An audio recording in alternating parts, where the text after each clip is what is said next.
मङ्गलं पञ्चपरमेष्टि मङ्गलं तीर्थङ्करं मङ्गलं विश्वजिन्धर्मं मङ्गलं वीरशासनं मङ्गलं वीरशासनं वन्दे तु सर्वसिद्धे ध्रुवमचलमनोभवं गतिं पते मोक्षामि समयपाहुड मृण्मोऽसुधकेविलीभणितम्।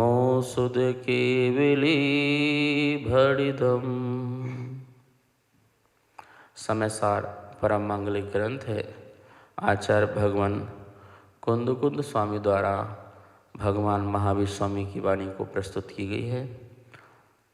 हम बहुत ही सौभाग्यशाली हैं, हमें इस युग में आचार्य कुंद देव जैसे भगवान मिले और जिन्होंने सच्चा आत्मा का स्वरूप बताया। संसार में संसार की बातें बताने वाले तो गली गली में लोग बैठे हुए थे, लेकिन जंगल में भी बैठ कर के जिन्होंने अध्यात्म परोस दिया, और उससे भी बड़ा सौभाग्य रहा कि ईसा पूर्व प्रथम शताब्दी में हुए, तो सोचो कितने वर्ष हो गए, लगभग 2000 वर्ष। इतने वर्ष बाद भी हमारे पास महावीर की वाणी आ पाई, बीच में किसी प्रकार की कोई विघ्न बाधा नहीं पहुंचा, क्योंकि संसार में या इस भारत में ऐसे कितने लोग आए जिन्होंने हमारी संस्कृति को नष्ट करने का पूरा जो है कार्य किया। मंदिर तोड़े, प्रतिमा तोड़ी, शास्त्रों को आग लगाई, जला दिए और मुनि राजाओं की हत्या की। 8000 साधुओं की हत्या की। 100 स्वर्ण की मोहरें ले जाओ और एक मुनि की गर्दन काट के लाओ, इस प्रकार से किया। और उन मुनियों को बचाने के लिए लाखों जैन हमारे मरे, बचाने में। तो कितना बड़ा सौभाग्य है कि ये सब कुछ होते हुए ये अत्याचार चला, और यह अत्याचार समाप्त नहीं हुआ था अपने लोगों से। बाहर के लोग आए, उन्होंने फिर और अत्याचार किया। 1000 वर्ष तक मुगल काल रहा, उन्होंने तो और भी ज़्यादा किया। ये सब होते हुए भी भगवान महावीर की वाणी सुरक्षित रही। कितना बड़ा योगदान रहा उस समय के श्रावक का, उस समय के श्रमणों का। और आज हमारे बीच में ये बात है, इसे पढ़ें, इसे सुनें। कुंद भगवान ने महावीर की परंपरा में ज्ञान को प्राप्त करके अपनी बात यहाँ पर करीब 5 नंबर की गाथा में, चुक्केज छलम न घेतव्यम, कि यदि मैं किसी प्रकार से चूक जाऊं किसी विषय को स्पष्ट करने में, किसी विषय को प्रस्तुत करने में, या कोई स्खलन हो जाए, कोई व्याकरण संबंधी गलती हो जाए, छंद भंग हो जाए, सिद्धांत संबंधी हो जाए, किसी भी प्रकार से हो सकती है, वो मुझे क्षमा करें। जैसे श्रावक जब पूजा करता है तो अंत में क्या बोलता है? बिन जाने वा ज्ञान से रही कोई। प्रभु, वैसे तो मैंने होशपूर्वक पूजा की है, लेकिन फिर भी पूजा करते समय कोई अवनय हो गई हो, आपको पीठ लग गई हो, मैंने बैठे बैठे आवाहन कर लिया हो, या किसी भी प्रकार से अवनय अनादर हो गया हो, आलस प्रमाद आ जाता है ना, तो थोड़ा सा आलस प्रमाद भी क्या बोलते कि अभिनय हो जाती है। तो मैंने इस प्रकार से कोई अभिनय कर लिया हो तो मुझे क्षमा करें, मतलब अपना जो है दोष दूर करने के लिए क्षमा मांगते हैं। तो कुंद महान आचार्य साक्षात महावीर के शिष्य, साक्षात क्यों बोल रहा हूँ, परंपरा से आए तो साक्षात है वो भी कह रहे हैं चुक्के छलम न घेतव्यम, यदि मैं चूक जाऊं तो छल ग्रहण मत करना। गाथा नंबर 5 पढ़ी थी ना, तम येयत विहतम दाये हम अपनो सविहेवेण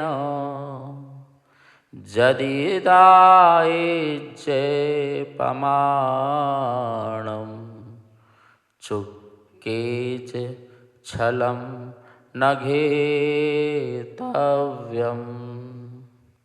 एक ही लाइन याद कर लो बस, चुक्के छलम न घेतव्यम। बाकी तो ऊपर प्रतिज्ञा है, तम एयत्त विहत्तम, उस एकत्व विभक्त आत्मा को अपनों सा विहिवेण, अपने निज वैभव से, अपने स्वज्ञान से, अपने अनुभव से, निज बुद्धि से दाय हम मैं दिखाता हूँ, मैं दिखाता हूँ, मतलब अपने निज वैभव से मैंने उसको अनुभव किया। जैसे कि कल मैंने बताया था कि किसी ने भोजन के बारे में बताया तो आपने सुन लिया, तो ये तो सुनने का ज्ञान हुआ। इसे श्रुति कहते हैं, श्रुति ज्ञान, सुनने का ज्ञान। और डायरेक्ट बताया तो श्रुति ज्ञान है, और डायरेक्ट नहीं पता चला तो अनुश्रुति ज्ञान है, मतलब परंपरा से हमें ये सुनने मिला, ये वस्तु ऐसी बनती है, ऐसी बनती है, ऐसी बनती है। ठीक है, सुन लिया, हमने आपकी बात प्रमाण मानते हैं, लेकिन हम उसको बना के देखते हैं, हम उसको बना के भी देखते हैं। और बनाया तो एक बार में बिगड़ गया, फिर दूसरी बार बनाया तो फिर बिगड़ गया, तीसरी बार बनाया तो बिगड़ गया। लेकिन बार बार हमने सुना है, इनसे सुना, इनसे सुना, इनसे सुना, बात तो गलत नहीं हो सकती है ना, और हो सकती गलत भी हो सकती है। तो मुझे या तो मेरी विधि में कोई दिक्कत हो रही है, आँच कम दे रहा हूँ, ज़्यादा दे रहा हूँ, या सामान कम ज़्यादा डाल रहा हूँ बस।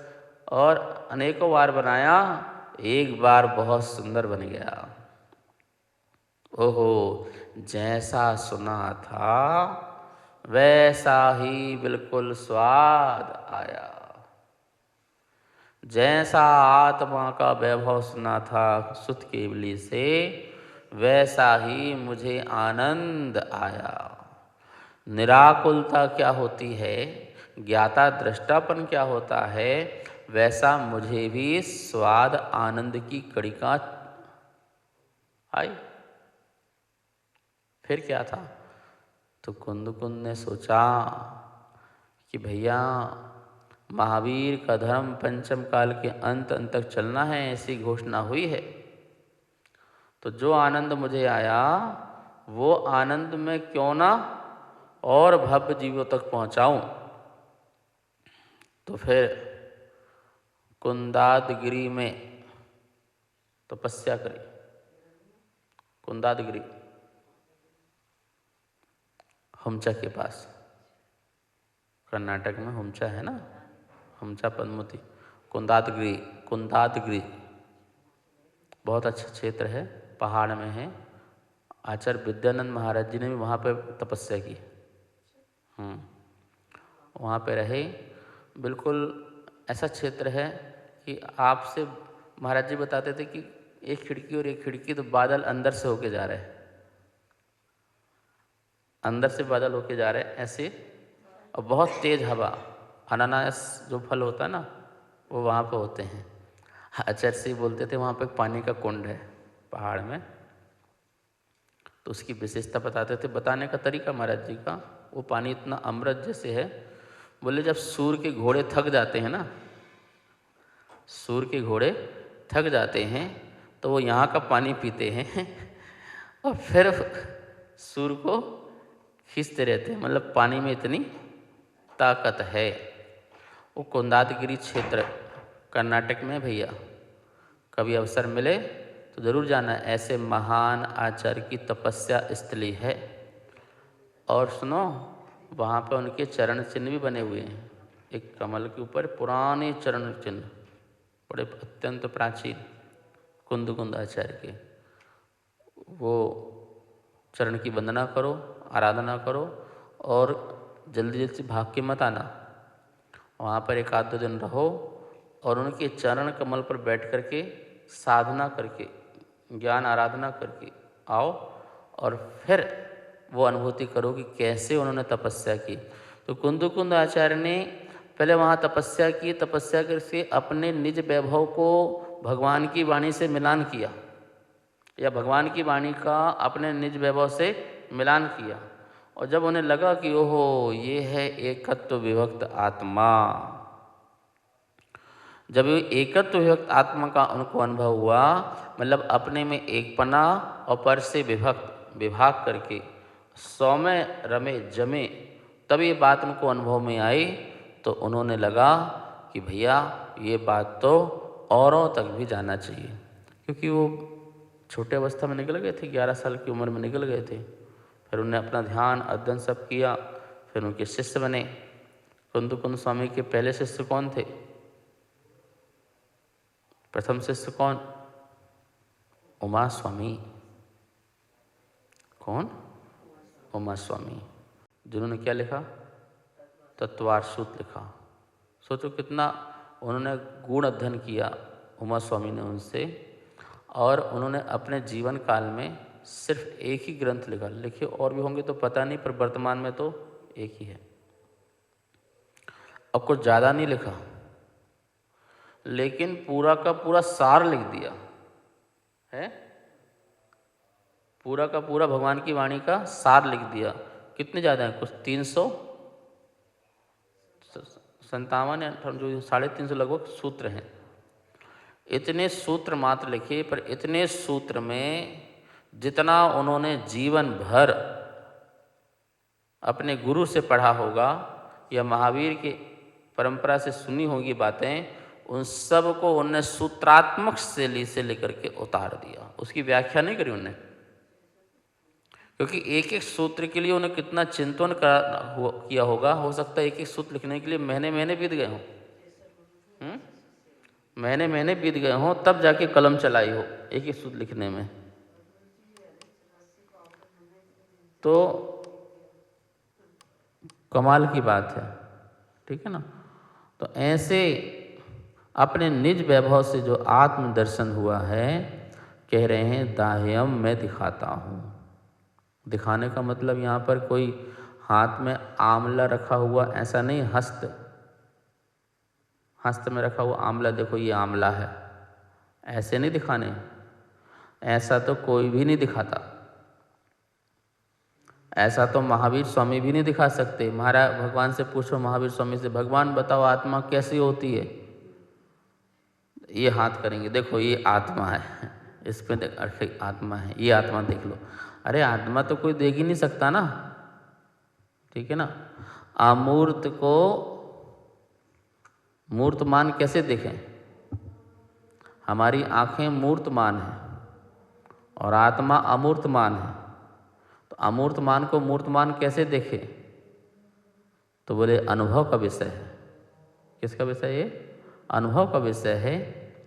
तो जो जाना गया है, जो अनुभव किया गया, उसी को ही बताया जाया जा सकता। वो अनुभव की बातें भी पूरी नहीं बताई जा सकती हैं। इसलिए कहते हैं कि भगवान महावीर स्वामी की वाणी को गणधर भी पूरा नहीं झेल पाता। दाह्यम मैं दिखाता हूँ, दिखाता हूँ मतलब बताता हूँ। दिखाना मतलब क्या? यहाँ पर जैसा स्वरूप मैंने जाना है, समझा है, आगम से, शब्द से, गुरु परंपरा से और निज वैभव से। कितनी चीज़ों से? आगम से। किससे जाना? आगम से, गुरु परंपरा से और जिन्होंने इसका वेदन किया है उनसे, और स्वयं के स्वानुभव से। ये 4 जगह से बात निकल के आई, तब मैं आपको बता रहा हूँ। और क्या कह रहे हैं कि जो मैं दिखाता हूँ, जो मैं दिखा रहा हूँ, यदि मैं दायज्य दिखाऊं, यदि मैं दिखाऊं तो आपको क्या करना है? यदि दायज्य, यदि मैं दिखाता हूं तो प्रमाणम, उसे प्रमाण करना, प्रमाण मानना, उसे अन्यथा नहीं मानना। मतलब कि ये भी एक अपने आप में बहुत बड़ी बात है कि भैया कितना कॉन्फिडेंस लेवल कितना बड़ा होगा कि भाई मैंने जो बोल दिया उस बिल्कुल प्रमाण है। ये कोई अहंकार की बात नहीं है। मतलब कि कोई छोटा बच्चा पेपर दे के आया, कोई भी बच्चा विद्यार्थी पेपर देता है, हाँ बेटा कितने नंबर आएंगे? माँ बिल्कुल ये प्रमाण है, 80% आना है। तुझे कैसे पता? अरे पेपर तो मैंने दिए है ना, मुझे पता है ना कितने आएंगे, कितने गलत हो कितने सही हैं। टीचर नंबर देगा बेटा, टीचर तो बाद में देगा, और टीचर ही अनपढ़ है तो फिर मैं नहीं कुछ कैसे कर सकता हूँ? टीचर ही अनपढ़ हो तो मैं कुछ नहीं कर सकता हूँ, क्योंकि टीचर ही नंबर देगा। लेकिन मैं अपने हिसाब से बता रहा हूँ कि जो जो मैंने लिखा आकर के मिलान किया तो मेरे तो इतने % हो रहे हैं, ये कन्फर्म है, इसे कोई टाल नहीं सकता। देखो कोई और विषय में टीचर को समझ में आए चाहे नहीं आए, एक गणित का विषय होता है, कहते हैं गणित में तो 100 to 100% बनता है, उसमें राइटिंग वाइटिंग का मतलब नहीं है। जो सॉल्व किया है वो तो एक ही होगा ना, अलग अलग प्रकार से सॉल्व तो होगा नहीं, फार्मूला तो वही लगेगा। तो बोले मैं तो ये सॉल्व करके आया हूँ, देखा तो मेरे तो % इतने हो ही रहे हैं, उसे कोई टाल नहीं सकता है। तो कुंदकुंद स्वामी ने भी गणित का पेपर सॉल्व किया, आत्मा अलग शरीर अलग, ये अनादि से मिला हुआ था, और गणित में सॉल्व आया कि इसको अलग कैसे किया जा सकता है, कौन सा फार्मूला लगाओगे? तो उन्होंने कहा मैंने तो ये फार्मूला लगाया है जो महावीर ने लगाया था, वो फार्मूला लगा के देखा और उससे क्या हुआ, बिल्कुल बात फिट हो गई। पाइथागोरस का प्रमेय है, तो बोले मैंने भी महावीर स्वामी का प्रमेय लगाया, प्रमेय मतलब ज्ञान, मैंने भी उनका ज्ञान लगाया और फार्मूला लगाया और मुझे आत्मा का अनुभव हुआ। यदि दायच्च प्रमाणम, यदि मैं दिखाऊं तो, ये यदि शब्द क्यों दे दिया? यदि मैं दिखाऊं तो, भाई मैं तुम्हारे कहने से थोड़ी दिखाऊंगा। यदि मैं दिखाऊंगा तो, यदि मेरा स्वास्थ्य ठीक रहा, प्रभु कृपा रही, ज्ञान का विकास रहा, तो दिखाऊंगा। और यदि ये सब नहीं रहा तो, अरे भैया सरस्वती की कृपा चाहिए होती है। सरस्वती कृपा मतलब माँ जिनवाणी की कृपा, प्रभु की कृपा, परंपरा से मुझे वो ज्ञान मिलता रहे, ऐसी कृपा, और कर्म भी ठीक रहे। असाता का उदय आ गया तो क्या हो गया? ज्ञानावर्णी कर्म का उदय आ गया तो वो याद नहीं रहा, जो मैं बताना चाह रहा वो याद नहीं रहा, मति काम नहीं कर रही है। तो यदि दायच्च प्रमाणम, कभी भी श्लोक गाथाएं पढ़ो तो एक एक शब्द का चिंतन करो कि ये यदि आया तो क्यों आया, प्रमाणम आया तो क्यों आया। अपनी अपनी बुद्धि के घोड़ों को दौड़ाओ। आचार्य जी कहते थे दही चावल खाओ, दही चावल खाओ, तो कुंद कुंद भारती में आचार्य के पास रहे तो खूब खाया। मैंने बोला क्यों खिला रहे हो? बोले बुद्धि धार धार हो जाएगी बिल्कुल तलवार की भांति। हमने बोला इसलिए कर्नाटक में दही चावल ज़्यादा खाते हैं। देखते नहीं दक्षिण भारत के लोग बड़े होशियार होते हैं, माइंडेड होते हैं। हाँ, तमिल के लोग कितने IAS IPS IAS हैं, बोलते वो लोग हैं, उसे यही तो खाते हैं। बोले बुद्धि क्या होती है, धार धार हो जाती है, बिल्कुल पैनी, हर चीज़ को समझने की। और आप ये देखिए ना, अपने जैन आगम के सारे शास्त्र कहाँ पे लिखे गए, बताओ उत्तर भारत में किसने लिख दिया? एक भी आचार्य ऐसे नहीं हो जो उत्तर भारत में इसने ग्रंथ लिखे हों। और हमारे क्यों, सारे धर्मों के देख लो, एक से एक विद्या, ज्योतिष, वास्तु, अध्यात्म, कला, व्याकरण, और उन लोगों का जो उच्चारण है, बोलने का जो तरीका है वो गजब है। तो ये जो चीज़ें हैं, तो बोले कि भैया वो चावल का कमाल है। अब वहाँ का मिट्टी का भी, चावल का भी, वातावरण का भी, समशीतोष्ण मौसम भी, और शरीर की शक्ति, ताकत, सब कुछ विषय बन जाते हैं निमित्त। तो ये तुम एक चावल दही की थोड़ी सी महिमा गाई है, कल से ज़्यादा खाने लग जाओ ऐसा मत करना। तुम लोग उत्तर भारत वाले खाने लग जाओगे तो बीमार पड़ जाओगे, तुम्हारा पेट गेहूं से भरता है, चावल खाओगे तो बीमार हो जाओगे, फूल जाओगे। यहाँ का पानी भी चावल फुला देता है। खैर कोई बात हो, मैं ये कहना चाह रहा हूँ कि उन सब लोगों ने वहाँ पर रह करके इसका अध्ययन किया। तो जब हम गाथा पढ़ते हैं तो एक एक शब्द का वो सोचिए, क्योंकि उन्होंने एक एक शब्द लाइन जो लिखी हुई है उसमें एक एक शब्द डाले हैं, तो उसमें कोई ना कोई रीजन है, रहस्य है। कह रहे यदि यदि यदि दायज्य प्रमाणम, यदि मैं दिखाऊं, यदि मैं दिखाऊं, वैसे जरूरी नहीं दिखाऊं, इसका अर्थ ये भी हो गया ना, यदि दायज्य, यदि मैं दिखाऊं, और दूसरा क्या हुआ, जरूरी नहीं मैं दिखाऊं, इसका अर्थ ये हुआ ना। फिर भी यदि मेरा उपयोग स्थिर रहा, विशुद्धि बनी रही, और माँ जिनवाणी के प्रति श्रद्धा बनी रही, और भव्य जीवों के प्रति करुणा का भाव प्रकट हुआ, ये सब बातें,